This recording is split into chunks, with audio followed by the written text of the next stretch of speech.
Hi, welcome to YoYo TV. Young and talented director Anil Ravipudi వరుస సినిమాలతో దూసుకెళ్తున్నారు. ఇండస్ట్రీలో ఫ్లాప్ లేని దర్శకులలో ఒకరిగా ఉన్నారు. అలాంటిది యాక్టర్ అవ్వాలనుకున్న అనిల్ రావిపూడి డైరెక్టర్ ఎలా అయ్యారు? తమన్నాకు అనిల్కు ఉన్న గొడవ ఏంటి? అనిల్ ప్రేమించిన అమ్మాయిని కాకుండా ఆమె ఫ్రెండ్ను ఎందుకు పెళ్లి చేసుకున్నాడు? మెహరిన్ ఎంగేజ్మెంట్ బ్రేకప్కు అనిల్ రావిపూడికి ఉన్న లింక్ ఏంటి? ఇవే కాకుండా మరిన్ని ఇంట్రెస్టింగ్ విషయాలను ఆయన రియల్ స్టోరీలో తెలుసుకుందాం.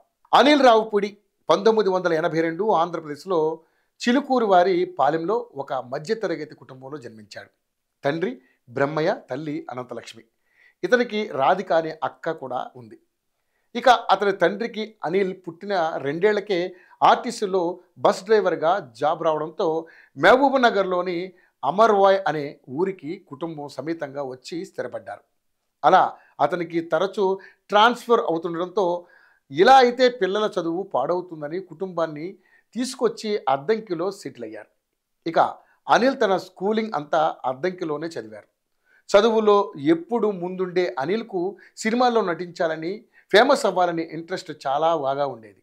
ఇక అదే సమయంలో అతని బాబాయ్ అరుణ్ ప్రసాద్ పవన్ కళ్యాణ్తో తమ్ముడు, తమిళ్లో విజయ్తో బద్రీ సినిమాలకు డైరెక్టర్గా చేయడంతో అవి రిలీజ్ అయ్యి సక్సెస్ఫుల్గా దూసుకెళ్లడం చూసిన అనిల్ తన బాబాయ్ సపోర్ట్తో అనిల్ హీరో అవ్వాలనుకున్నాడు. కానీ తల్లిదండ్రులు మాత్రం చదువు పూర్తయ్యాకే ఏదైనా అని చెప్పడంతో గుంటూరులో ఇంటర్ విజ్ఞాన్ కాలేజీలో ఇంజనీరింగ్ పూర్తి చేశాడు. అక్కడే శ్వేత అనే తన క్లాస్మేట్తో అనిల్ ప్రేమలో పడ్డారు. అయితే శ్వేత అనిల్ మధ్య ఏం జరిగినా ఆమె తన బెస్ట్ ఫ్రెండ్ అయిన కరణం భార్గవితో పంచుకునేది. ఇదిలా ఉంటే కాలేజీలో కామెడీ స్కిట్లను చేసేవాడు. వాటికి మంచి ప్రైజెస్ కూడా వచ్చేవి. దీంతో తాను ఖచ్చితంగా సినిమా ఇండస్ట్రీకి వెళ్ళి తానేంటో ప్రూవ్ చేసుకోవాలనుకున్నాడు. సినిమాల విషయంలోనే శ్వేతకు తనకు గొడవలు వచ్చి విడిపోయారు. అప్పటికే ఇంజనీరింగ్ను పూర్తి చేసుకున్న అనిల్ ఇండస్ట్రీలోకి ఎంట్రీ ఇవ్వాలనుకున్నాడు. అప్పటికే డైరెక్టర్గా దూసుకెళ్తున్న అనిల్ బాబాయ్ 2004లో తెలుగులో గౌతమ్ ఎస్ఎస్సి సినిమా చేస్తున్నాడు. దీంతో తాను హీరో అవ్వాలనుకుంటున్నట్లుగా బాబాయ్కి చెప్పాడు. అంతకంటే ముందు నువ్వు ఇండస్ట్రీ గురించి తెలుసుకో, అప్పుడు హీరో అవ్వాలా లేక డైరెక్టర్ అవ్వాలా అనేది ఆలోచించుకోమని చెప్పి గౌతమ్ ఎస్ఎస్సి మూవీకి ప్రీ ప్రొడక్షన్ నుంచి పోస్ట్ ప్రొడక్షన్ వరకు అనిల్ను అన్నింట్లో ఇన్వాల్వ్ చేశాడు. ఆ తర్వాత అనిల్ను విఎన్ ఆదిత్య దగ్గర అసిస్టెంట్ డైరెక్టర్గా జాయిన్ చేయించాడు. నాగార్జున నటించిన బాస్, శౌర్యం, హ్యాపీగా సినిమాలకు అసిస్టెంట్ డైరెక్టర్, అసిస్టెంట్ రైటర్గా చేసినా ఎక్కడా అతనికి యాక్టింగ్ ఛాన్సులు రాలేదు.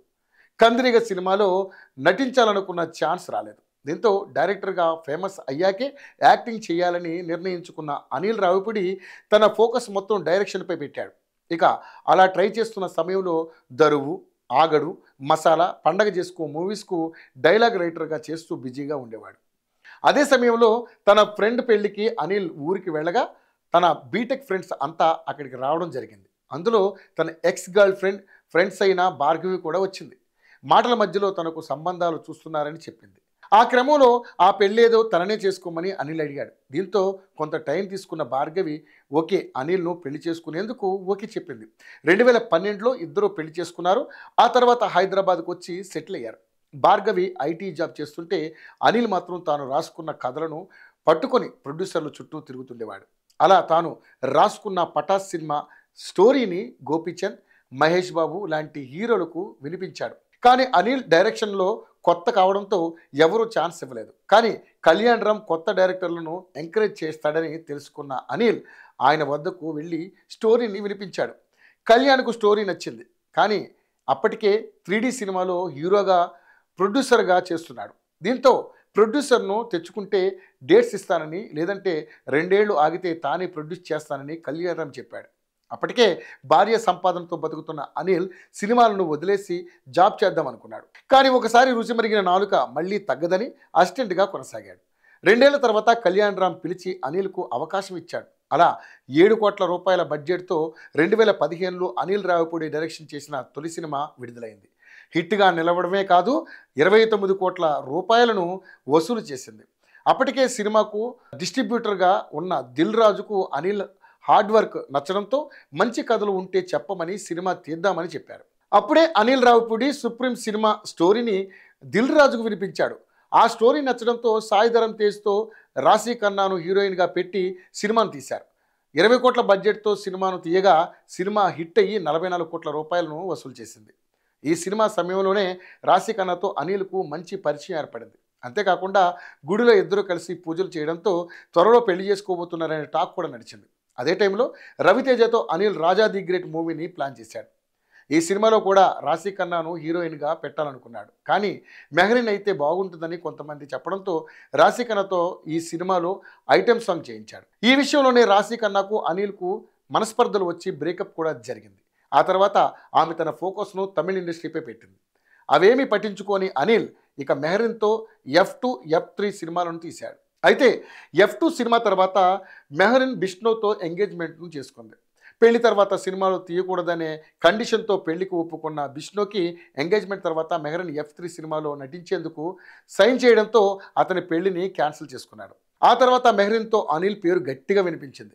ఇంట్లో కూడా గొడవలు కావడంతో మెహరీన్తో రిలేషన్కు అనిల్ ఫుల్ స్టాప్ పెట్టాడు.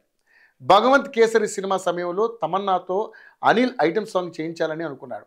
అందుకు భారీ సెట్ కూడా వేయించాడు. కానీ తమన్నా మాత్రం షూటింగ్కు రాకుండా ఫోన్ స్విచ్ ఆఫ్ చేసుకోవడంతో భారీ నష్టం వచ్చింది. ఆ తర్వాత నుంచి అనిల్ తమన్నాతో మాట్లాడడం మానేశాడు. చివరకు ఐటెం సాంగ్ లేకుండానే సినిమాను రిలీజ్ చేశారు. ఈ సినిమా మంచి టాక్ను అందుకుంది. ఆ తర్వాత 2025 సంక్రాంతికి వస్తున్న సినిమాతో బ్లాక్ బస్టర్ హిట్ను అందుకున్నాడు అనిల్ రావిపూడి. ఇప్పటి వరకు అనిల్ రావిపూడి 8 సినిమాలను డైరెక్ట్ చేయగా ఒక సైమా అవార్డును అందుకున్నాడు. అనిల్ రావిపూడి డైరెక్టర్గానే స్థిరపడతారా అని అడిగితే మాత్రం ఎప్పుడైతే తన డైరెక్షన్ ఆడియన్స్కు బోర్ కొడుతుందో అప్పుడు యాక్టింగ్లోకి ఎంట్రీ ఇస్తా అని చెప్పి తన చివరి గమ్యం యాక్టింగ్ అని క్లారిటీ ఇచ్చేశాడు అనిల్ రావిపూడి.